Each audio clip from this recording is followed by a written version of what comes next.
But we know at the start what we planted the intrigues there.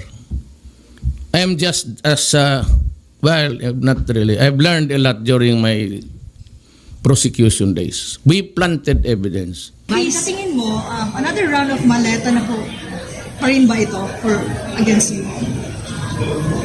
For the impeachment? We first planted the intrigues.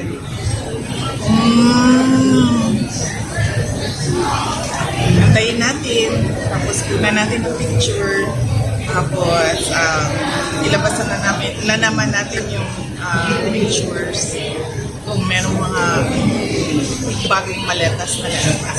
When you lie, you put another lie Antayin natin, tapos kunan natin ang picture.